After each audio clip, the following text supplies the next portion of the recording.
Olá, tudo bem? Boa noite, povo de Deus. Que a graça e a paz de Jesus seja sobre você, sobre a sua casa, sobre a nossa igreja. Mais uma quarta-feira em que nós estamos juntos, conectados, unidos, no único propósito de adorar a Deus, de buscar a presença do Senhor, de orar, pedindo que Deus abençoe a nossa igreja, abençoe a nossa nação. E a nossa oração nesses últimos dias tem sido pelo fim da pandemia, pedindo que Deus cuide todos aqueles que estão de luto, todos aqueles que de alguma forma foram impactados pela pandemia, também pedindo que Deus nos ajude, nos oriente como igreja, a fim de que possamos retomar as nossas atividades, claro que com cuidado, com cautela e também na dependência do Senhor, ouvindo as orientações do nosso Deus. Estamos ainda vivendo esse nosso momento tão feliz de aniversário da igreja, então nessa noite também nós estaremos em oração, em gratidão pela nossa igreja, pelos 12 anos e também pedindo que o Senhor, o Santo Deus, abençoe a nossa igreja, nos dê direção. Vamos pedir também pela nossa diretoria, pelos nossos líderes, por todas as famílias da nossa igreja. Então, você que está chegando, você que está se conectando, nós queremos dar boas-vindas, pedindo que você participe conosco, celebre o Senhor conosco e no final desse vídeo que você compartilhe esse link com outras pessoas, a fim de que mais e mais pessoas tenham acesso à palavra de Deus. O Salmo 119 é muito conhecido por ser o maior salmo que nós temos na Bíblia, e no verso 1 o salmista diz assim: Bem-aventurados os irrepreensíveis no seu caminho, aqueles que guardam e andam na lei de Deus. Então, se nós andarmos na lei do Senhor, nós teremos o nosso caminho irrepreensível, ninguém terá nada a falar da nossa vida, do nosso estilo de vida e da forma como nós nos portamos. Isso nós chamamos de testemunho. Então, tome cuidado com o seu testemunho, preste atenção na lei de Deus e seja uma pessoa feliz, porque o texto começa com uma bem-aventurança. Felicíssimos são aqueles que andam na lei de Deus, que andam no caminho do Senhor, porque eles se tornarão irrepreensíveis, ninguém terá nenhuma repreensão para a minha e a sua vida. Então, é com esse espírito que nós vamos buscar o caminho de Deus, vamos buscar as orientações que nós encontramos na lei de Deus para seguir a nossa vida e a nossa jornada, tá bom? Nesse primeiro momento, eu quero orar com os irmãos por alguns motivos que temos alistados aqui. O primeiro que eu já citei é pelo fim da pandemia, quando nós colocamos essa situação que tem sido desgastante para todos nós estamos aí de alguma forma impactados. Nós sabemos da saúde emocional de muitas pessoas, sabemos também dos impactos econômicos, da questão do distanciamento social, como isso tem sido danoso, prejudicial à nossa espiritualidade, à nossa devoção, no sentido de sentirmos falta da nossa convivência cristã. Também vamos orar pelos idosos que têm várias situações de saúde. Vamos colocar também as nossas crianças que têm sentido muita falta da convivência, dos amigos, dos coleguinhas, né? Vamos colocar também diante do Senhor os nossos adolescentes que estão passando esse momento difícil e, ao passar por essa pandemia, ficaram extremamente conectados por conta dos estudos, da faculdade, aqueles que já são jovens, né? E agora estão sofrendo com esse excesso de digitalidade, esse excesso de conectividade, né? Vamos colocar também diante do Senhor os desafios da nossa igreja. Graças ao Senhor, nós temos recebido algumas famílias chegando em nossa igreja e temos esse desafio de acolher essas famílias, cuidar dessas famílias que têm chegado, algumas pessoas que têm se aproximado. Temos os desafios ministeriais de continuar conduzindo a igreja, e são muitos desafios. Temos agora o desafio de pensar nas estratégias para a retomada de toda a igreja, de todos os ministérios. Então, precisamos estar conectados em oração por isso, e também devemos orar pelas famílias da nossa igreja, pedindo que Deus continue preservando, unindo, cuidando das famílias da nossa igreja, e também vamos orar por todos aqueles que estão enfermos, aqueles que estão passando por um momento agora de exames ou de cirurgia, conhecemos algumas pessoas da nossa igreja nesse contexto. Vamos pedir que Deus esteja à frente de tudo, cuidando, orientando os médicos na administração desses tratamentos, tá bom? E também vamos orar pela nossa igreja de uma maneira geral. Completamos 12 anos no mês passado e seguimos a nossa jornada pedindo que Deus nos use como igreja. Graças ao bom Deus, temos assistido famílias, temos socorrido os missionários, temos sustentado a obra de Deus, temos avançado também na área da construção e temos o sonho, o desejo, que é o sonho da igreja, de ter um prédio completamente adaptado a todas as nossas realidades, a fim de que possamos também receber mais e mais pessoas e com o desejo de avançar na obra do Senhor. Então, convido você que está aí nos acompanhando, a fechar os seus olhos, amado irmão, amada irmã, e orar comigo pedindo que o Senhor guie as nossas vidas e que o Senhor atenda esses pedidos, não pelos nossos méritos, mas pelos méritos do nosso Senhor e Salvador Jesus Cristo, tá bom? Convido você a orar comigo nesse instante. Vamos orar. Senhor nosso Deus e nosso Pai, nós te damos graças pela salvação em Jesus, te damos graças pelo Teu Santo Espírito. Queremos, ó Deus, te agradecer por esse tempo, por esse momento de oração, por esse intervalo, ó Deus, que temos no meio da semana em que nós buscamos a Tua face, apresentamos diante do Senhor as nossas inquietações, as nossas ansiedades, as nossas preocupações, mas também, ó Deus, colocamos diante do Senhor questões que tocam a nossa área da saúde, por exemplo, a nossa área emocional, a nossa área física, com questões de enfermidades. Colocamos, ó Deus, as unidades hospitalares, colocamos as pessoas que conhecemos diante do Senhor, as pessoas que estão em tratamento, as pessoas que estão aguardando uma cirurgia ou até mesmo aguardando um exame específico ou tem alguma consulta, que o Senhor esteja abençoando. Colocamos, ó Deus, a vida dos idosos diante do Senhor, pedindo que o Senhor os fortaleça, que o Senhor os preserve, os guarde. Apresentamos mais uma vez as crianças, os adolescentes, os jovens diante do Senhor. Nós sabemos, ó Deus, as dificuldades, nós sabemos a falta que os amigos têm feito para essa geração, assim como para nós também, mas nós pedimos, ó Deus, que o Senhor cuide deles, cuide da saúde emocional de todos nós. Pedimos também pela nossa igreja, a fim de que as nossas famílias continuem unidas, preservadas na Tua presença, que as famílias da Tua igreja, ó Deus, continuem servindo ao Senhor.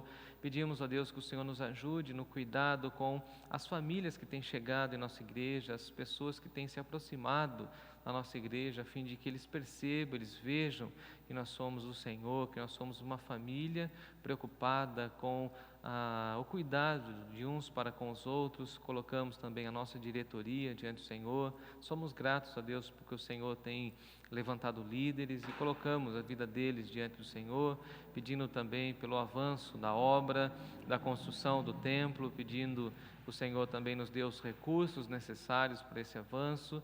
Queremos, ó Deus, te agradecer pelos convênios missionários da Tua igreja e dessa forma, ó Deus, queremos apresentar o fim da pandemia diante do Senhor em oração, clamando, orando, suplicando a Deus que o Senhor continue abreviando esses dias, que têm sido dias difíceis, têm sido dias trabalhosos para nós, para a Tua igreja, mas também, ó Deus, queremos Te dar graças por tantas e tantas oportunidades que o Senhor tem nos dado.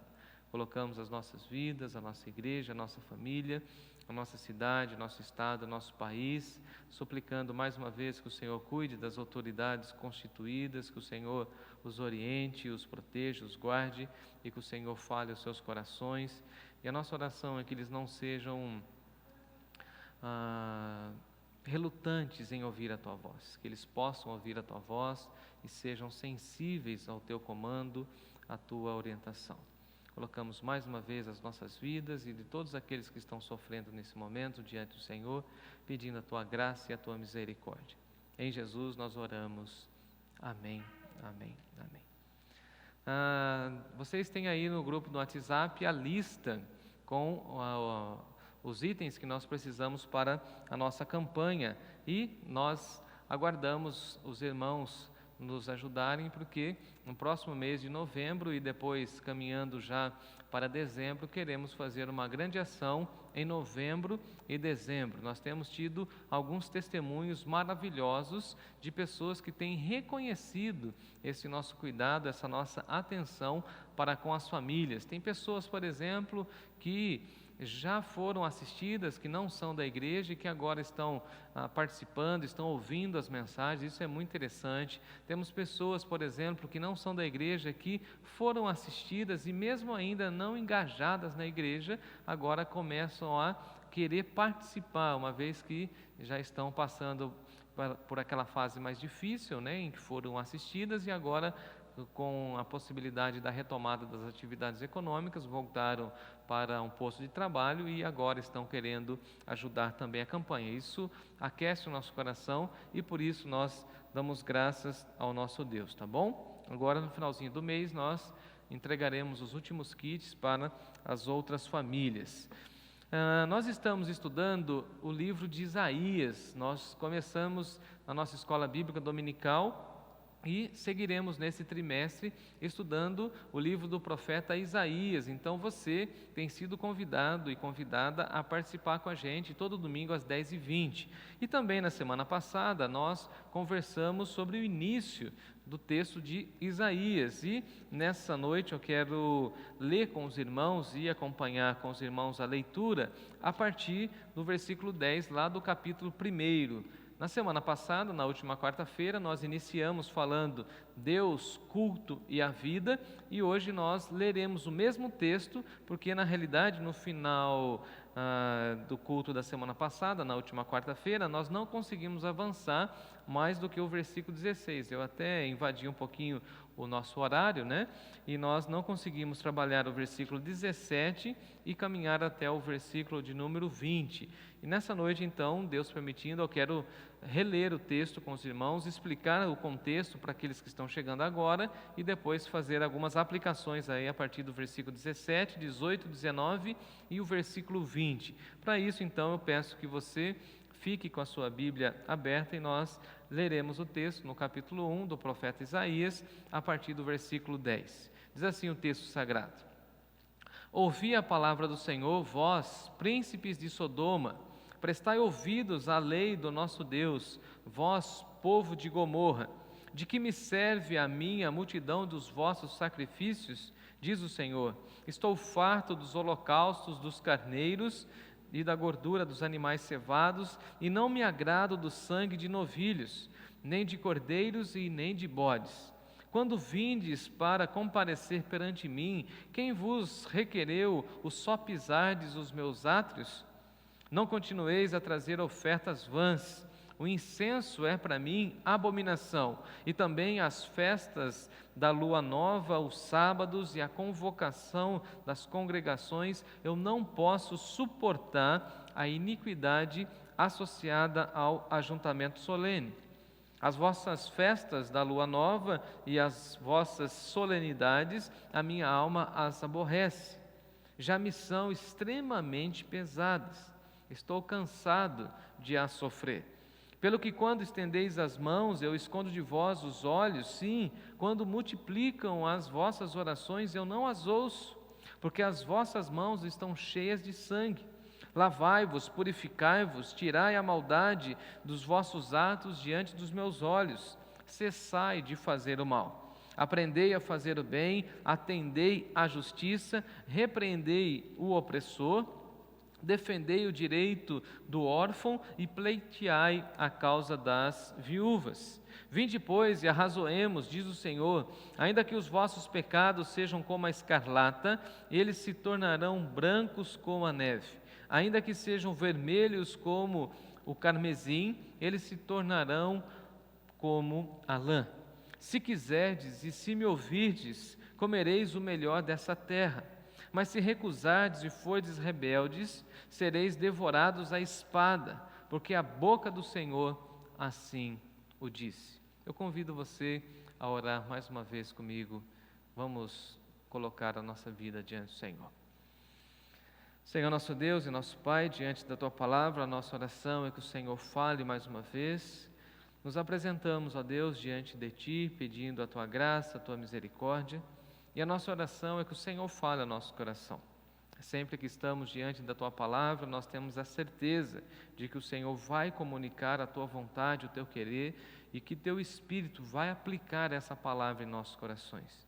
Assim eu te peço, ó Deus, que o Senhor me use como mensageiro do Senhor e que o Senhor fale aos meus irmãos e irmãs as mesmas questões e aplique esse texto como o Senhor já aplicou no meu coração. Como nós precisamos, ó Senhor, aprender mais da Tua palavra. E é no nome de Jesus que nós te louvamos e pedimos essas bênçãos. Amém, amém, amém. Timóteo está dizendo amém aqui.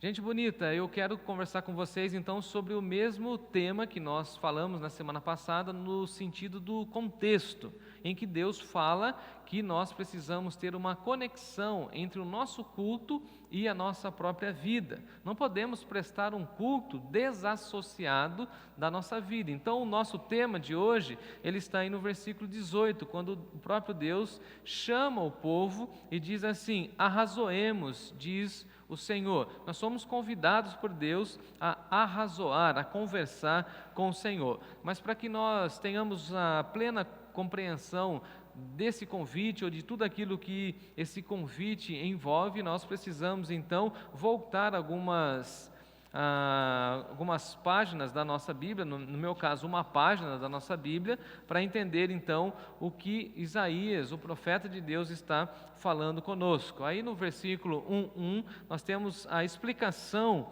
do texto de Isaías, visão de Isaías, filho de Amós. E aí no versículo 2 ele já começa a fazer um chamado: ouvi, ó céus, e dá ouvidos, ó terra, porque o Senhor é quem fala. Então Isaías começa a sua profecia dizendo que ele é um mero instrumento das mãos do Senhor e que Deus está falando. Ele faz uma convocação a todo o povo, ele faz uma convocação aos céus, à terra, e ele chama o povo a dar ouvidos à voz de Deus, porque Deus está falando. E eu acho aqui que nós já temos uma grande aplicação para nós. Precisamos estar atentos à voz de Deus, porque Deus está falando. A Bíblia diz que Deus está falando de diversas maneiras. Se você abrir o texto de Hebreus, você vai ver que no passado Deus falou por meio dos profetas e agora, nos últimos dias, Ele tem falado a nós por meio de Jesus, o seu Filho. Então o Filho está comunicando, o Santo Espírito está movendo os nossos corações e nós precisamos de muita sensibilidade para ouvir a voz de Deus.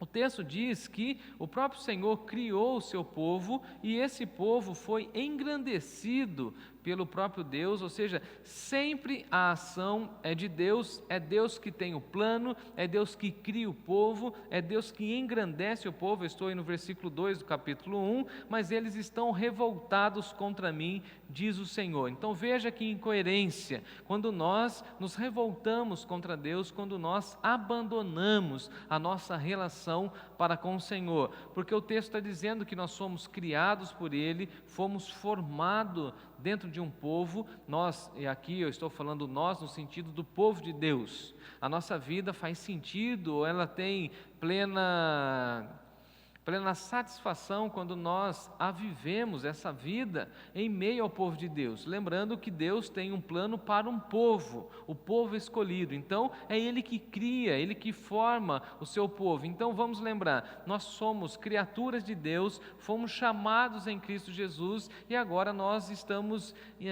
imersos, nós estamos participantes dentro do povo de Deus e agora nós somos parte desse povo, desse grande povo de Deus que o Novo Testamento vai dizer que a igreja é o novo Israel de Deus. Então nós precisamos ter essa compreensão de que nós não podemos abandonar o Senhor e nem dar as costas ao nosso Deus. E no versículo 3 ele fala que o boi conhece o seu possuidor, ou seja, até os animais reconhecem aquelas pessoas que têm o trato, o cuidado para com elas, e o próprio povo de Deus, que foi criado e que é sustentado por Deus, está abandonando ao Senhor. Então, dessa forma, o texto vai dizer para nós que Deus tem essa reclamação: eu fiz de tudo para o meu povo, eu cuidei desse povo, eu formei esse povo, eu engrandeci esse povo, dizendo que esse povo é o povo especial, é o povo escolhido, e que esse povo tem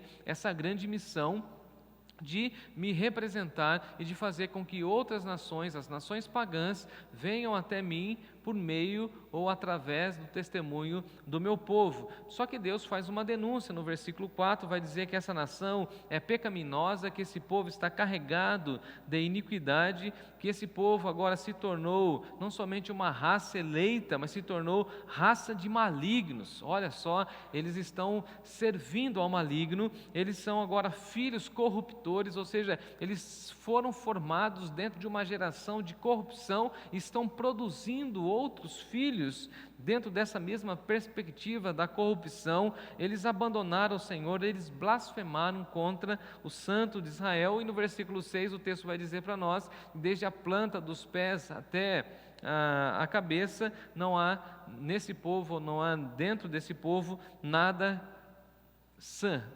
não tem saúde.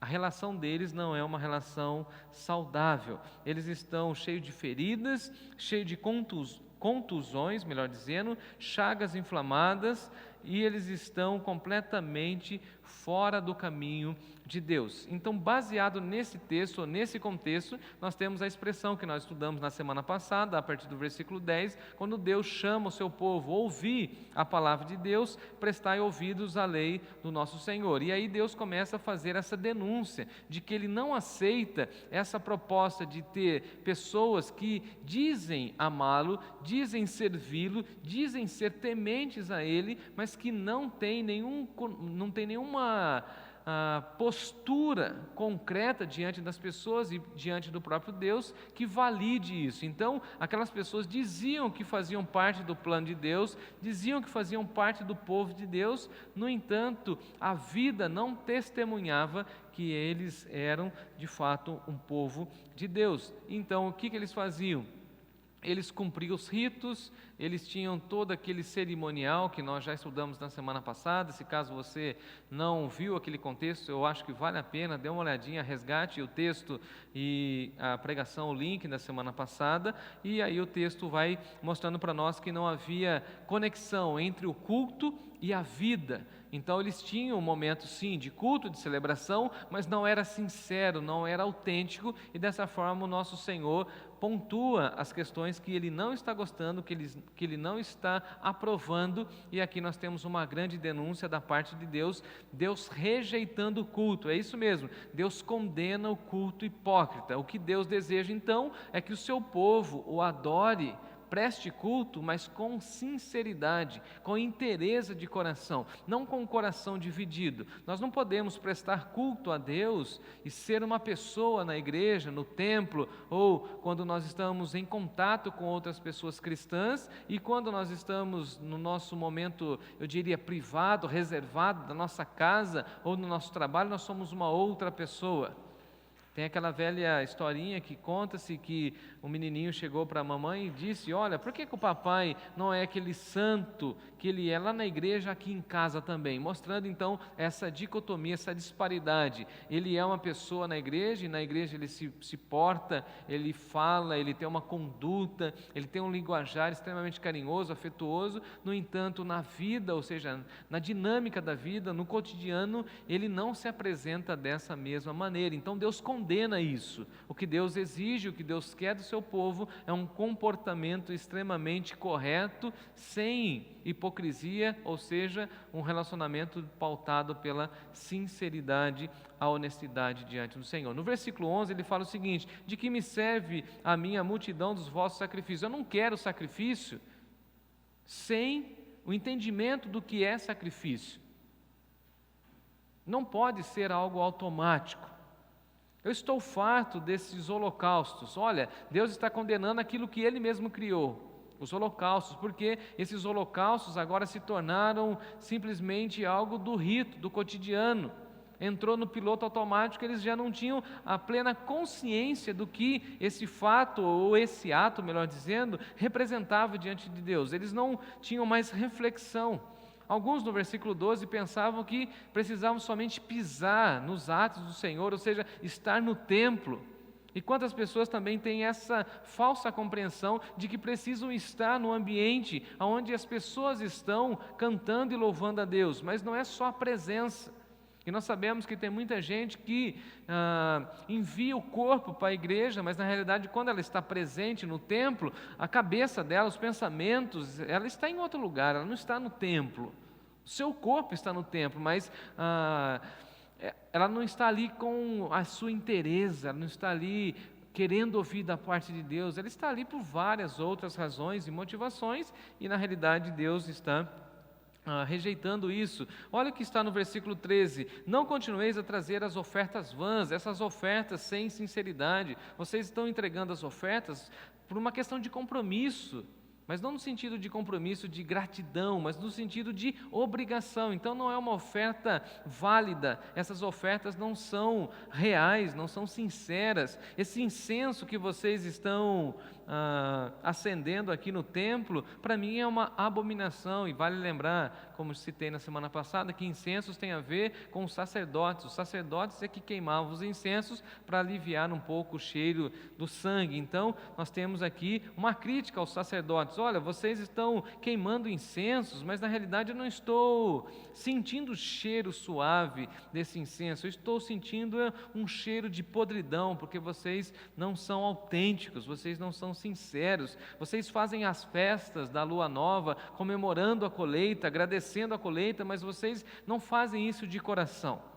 Vocês guardam o sábado, mas não compreendem a atitude verdadeira em relação ao sábado. Vocês não se reservam das atividades corriqueiras e cotidianas para o culto a Deus. Então vocês fazem isso de uma maneira automática, e tudo aquilo que entra no automático vira um ritual, vira um dever, e não tem mais espiritualidade, não tem mais devoção, e ninguém percebe mais essa reflexão na vida de vocês. Eu não suporto a iniquidade associada ao culto solene. Vocês vêm prestar culto a Deus e vocês estão aqui na minha presença, diria o Senhor, e vocês estão cheios de iniquidade. Vocês não chegam para o culto se arrependendo, confessando pecados. Vocês ainda têm essa proposta da iniquidade, vocês são orgulhosos, presunçosos. Eu não quero mais essas festas, versículo 14, as festas da lua nova, as vossas solenidades. No culto solene vocês têm uma postura, mas na vida vocês têm uma outra postura.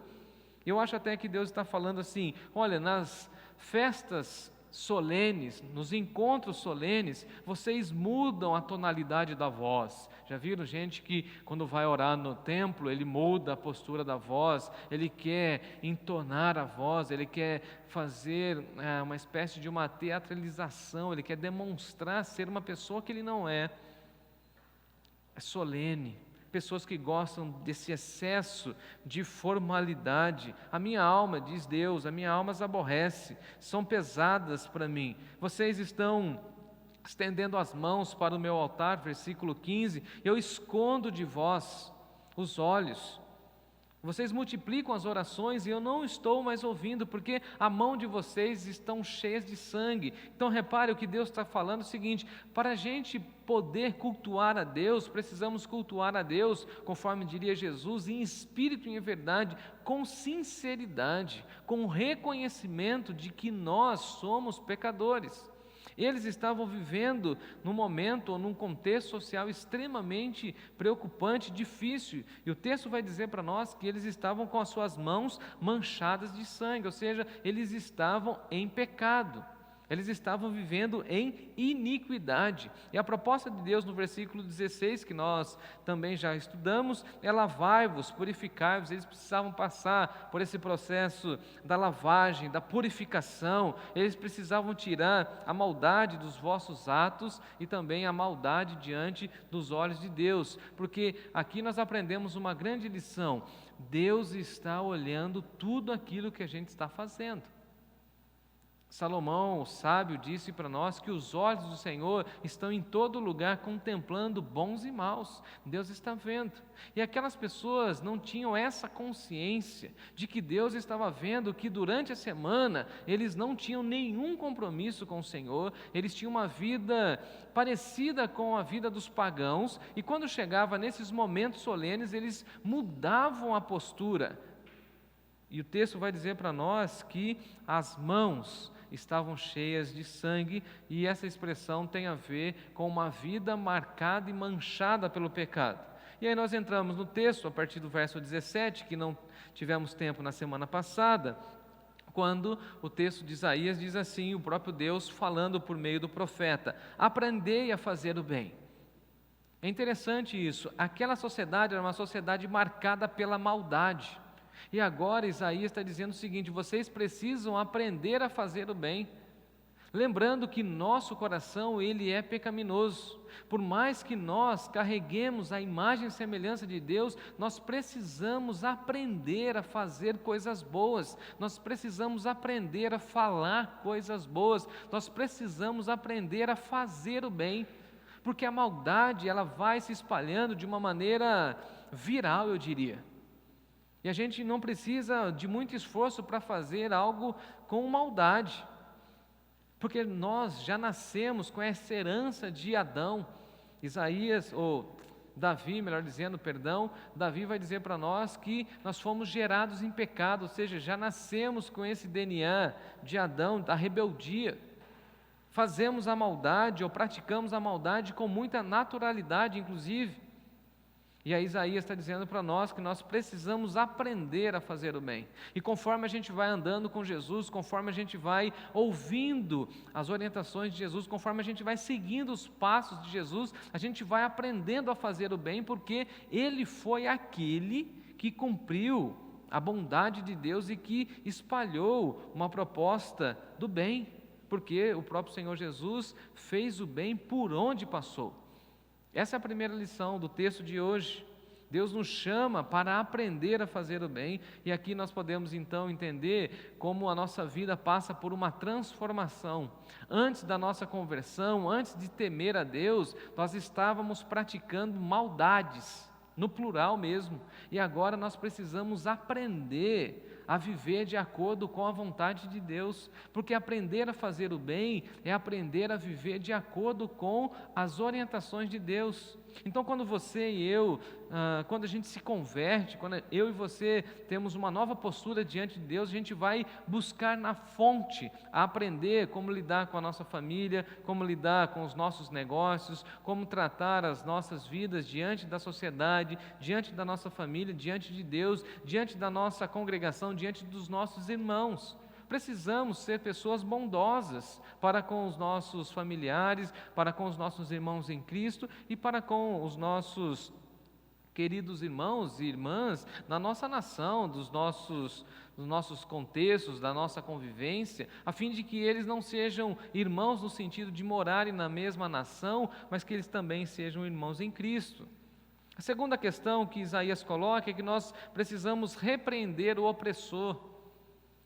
Isaías está denunciando a questão política da época, e nós precisamos ter essa compreensão também de fazer denúncias daqueles que estão oprimindo o povo, daqueles que estão sugando tudo em relação ao povo, daqueles que estão esfolando o povo, judiando do povo, e nós conhecemos essa realidade em nosso país. Há quanto tempo nós sofremos e sofremos muito, então nós precisamos, a expressão que ele usa é repreensão, repreender o opressor.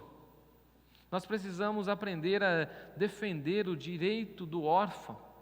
E aqui, quando eu li esse texto lá de Isaías, há tantos e tantos anos antes de Jesus, e depois de Jesus já passou mais de 2000 anos, eu fiquei imaginando essa questão do órfão. E nós conhecemos essa realidade.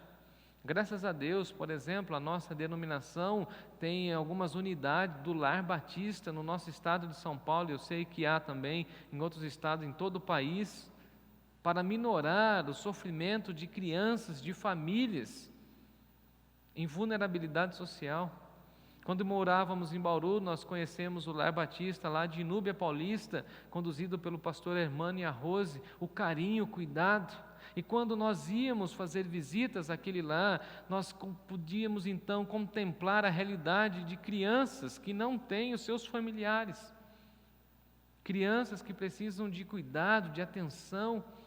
E trazendo esse tema para o nosso momento histórico, para esse tempo da pandemia, eu fico imaginando que se nós estamos defendendo o direito dos órfãos, porque agora, pós-pandemia, nós vamos ver e vamos ter contato com centenas, dezenas e milhares de casos de crianças que perderam seus pais, que precisarão de apoio. E eu fico imaginando então na nossa igreja dando suporte, tentando ser um braço de Deus para socorrer essas crianças. Então veja que o culto tem a ver com esse aprendizado de fazer o bem, com a nossa denúncia profética para o opressor, para aquele que está oprimindo as pessoas, que está limitando ou cerceando o direito das pessoas. Nós precisamos defender e sair mesmo em defesa do órfão, nós precisamos pleitear a causa das viúvas e, graças a Deus, nesse sentido, nós temos cumprido a nossa missão. Como eu estava dizendo, nossa igreja tem a parceria com o Lar Batista, os irmãos já estão informados das necessidades que nós teremos que socorrer as unidades do Lar Batista. Nós temos socorrido algumas viúvas com cestas básicas, com medicamento. Não sei se você sabe, nós não entregamos apenas os alimentos, algumas situações nós entregamos outras coisas como medicamentos, fraldas, enfim, tentamos cuidar das pessoas porque a igreja precisa fazer isso. Nós precisamos lembrar que nós temos essa vocação como povo de Deus, cuidar das pessoas, estender a mão, abençoar o próximo, ser um canal de bênção na vida deles.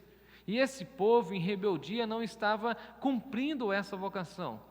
É interessante que quando nós abandonamos a Deus, nós estamos, na realidade, nos desviando do foco da nossa missão. Por que eles não estavam cuidando das viúvas? Por que eles não estavam cuidando dos órfãos? Por que eles não estavam sendo reconhecidos como pessoas do bem? Por que eles não estavam atendendo a questão da justiça? Por quê? Porque eles estavam com as mãos cheias de sangue. Havia dentro do povo de Deus a rebeldia, o pecado, a hipocrisia. E nós precisamos lembrar que a hipocrisia também é pecado. É tentar demonstrar a Deus e às pessoas uma pessoa que nós não somos. Então nós precisamos de conversão, de arrependimento, de confissão de pecados, para que nós possamos então fazer isso que está no versículo 17, aprender a fazer o bem, atender as pessoas com justiça, ou buscar a justiça. E como nós vivemos em uma sociedade injusta, e precisamos entender que a igreja precisa praticar a justiça, precisamos falar e repreender o opressor, defender o direito dos órfãos e pleitear a causa das viúvas. E aí nós temos o convite da graça de Deus a partir do verso 18, ia falar 38, 18. Quando o próprio Deus diz assim: vinde, pois, e arrazoemos. E essa expressão arrazoemos é muito interessante para nós. Eu até trouxe aqui a anotação quando o texto vai dizer que arrazoar tem a ver com conversa, com diálogo. Vinde, pois, e arrazoemos, vamos conversar. Deixa eu expor as minhas questões, diz Deus. Ainda que os vossos pecados sejam como a escarlata, eles se tornarão brancos como a neve. Ainda que sejam vermelhos como o carmesim, se tornarão como a lã. Então veja que interessante, Deus está falando que o povo estava marcado pelo sangue. E agora o texto vai dizer para nós que os nossos pecados são como a escarlata e são como o carmesim, figuras de produtos vermelhos. Nós sabemos que a escarlata tem um tom profundamente avermelhado e o carmesim também, e que são completamente difíceis de remoção. Quando a escarlata ou o carmesim cai tecido, por exemplo, isso gera muita dificuldade para a remoção. Em outras palavras, Deus está dizendo o seguinte: a vida de vocês está impregnada de pecado, e somente eu posso remover o pecado dentro do povo de Deus. Então, vinde, pois, e arrazoemos, vamos conversar. Olha o diagnóstico de Deus: eu estou vendo que vocês estão carregados, cheios de pecado, manchados pelo pecado. Vocês não podem e não agem com justiça. Vocês são egoístas, egocêntricos. Vocês estão fora do meu caminho. Vocês estão abandonando a verdade. Vocês estão tendo uma vida profana.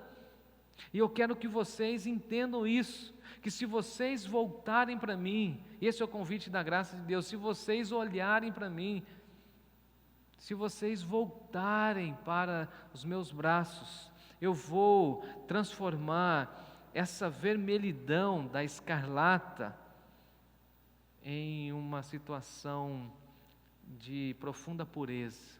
A escarlata se tornará branca como a neve.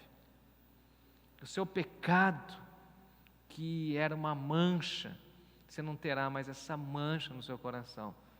O seu coração agora não terá mais a mancha do pecado, mas o seu coração terá o sinal da pureza. É bonito demais isso. Ainda que sejam vermelhos como o carmesim, se tornarão como a lã. Você sairá desse cenário de mancha para um cenário de pureza. E aí nós temos as condicionais. Eu até anotei que nós temos aqui cláusulas condicionais. O verso 19 e 20 vai dizer para nós, esses dois versos, que aqui nós temos duas cláusulas condicionais, em que o povo deveria escolher, mas também ao escolher deveria assumir as responsabilidades da sua escolha. Dá uma olhadinha comigo no texto. Se quiserdes, e essa expressão, o se, tem a ver com uma condição. Se você quiser, se você me ouvir, vocês comerão o melhor dessa terra. Então olha que interessante, Deus aqui está fazendo uma promessa. E qual é a promessa de Deus? Essa ideia de comer o melhor da terra tem a ver com o cuidado de Deus. Se vocês me ouvirem, se vocês quiserem andar comigo, se vocês ouvirem essa convocação da graça de Deus, se vocês tiverem o interesse de passar por essa transformação no sentido de sair da vida de pecado e ter uma vida de pureza, eu vou cuidar de vocês. Vocês comerão o melhor da terra, vocês andarão na minha presença, vocês estarão debaixo da minha mão, vocês estarão debaixo da minha orientação. A minha mão santa vai conduzir vocês. Eu vou cuidar de vocês. Eu vou abençoar vocês. Eu vou proteger vocês. Mas tudo isso vai acontecer se vocês quiserem, se vocês me ouvirem. Porque se vocês continuarem a não me ouvir, a tapar os ouvidos para a minha voz, se vocês não quiserem as minhas orientações, se vocês rejeitarem as minhas orientações, versículo 20, se vocês forem rebeldes, vocês serão devorados à espada, porque a boca do Senhor assim o disse. Então veja, Deus aqui está mostrando também as consequências de uma vida completamente avessa, ou uma vida rebelde às orientações de Deus. E nós sabemos que isso acontece de fato e de verdade. Se nós abandonamos a Deus, se nós rejeitamos as orientações de Deus, nós sabemos das consequências, porque Deus é fiel, Deus é justo, Deus é puro, e aquilo que Ele disse vai se cumprir. E aqui então nós aprendemos que nós precisamos tomar uma postura diante do nosso Deus. Nós precisamos ter a plena consciência e reconhecimento de que nós somos pecadores, de que nós, em muitos momentos da nossa vida, abandonamos a Deus, de que em muitos momentos da nossa vida nós tivemos uma postura de profanação das coisas sagradas de Deus. E o que precisamos fazer? Regressar, conversar com Ele, abandonar esse pecado que mancha a nossa vida e mancha toda a nossa existência, para ter uma vida de pureza, uma vida de santidade, uma vida que agrada a Deus. Porque o texto diz para nós que aqui há um contraste. Aquele que ouve, aquele que deseja ter essa vida na presença do Senhor, vai comer o melhor da terra, no sentido de desfrutar das bênçãos de Deus, do cuidado de Deus, do livramento de Deus, das orientações de Deus, ou seja, viverá na presença de Deus. Mas aquele que rejeita, aquele que tem a postura rebelde, será devorado à espada.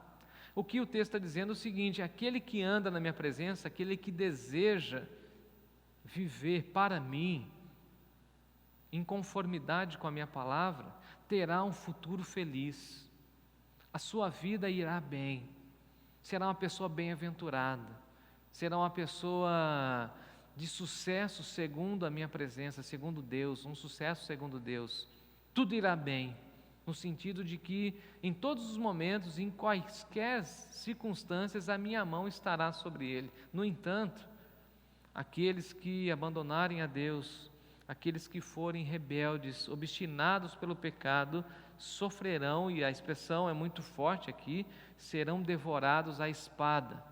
O que Isaías estava mostrando para nós é que o convite da graça de Deus é para que a gente viva bem, feliz na presença dEle.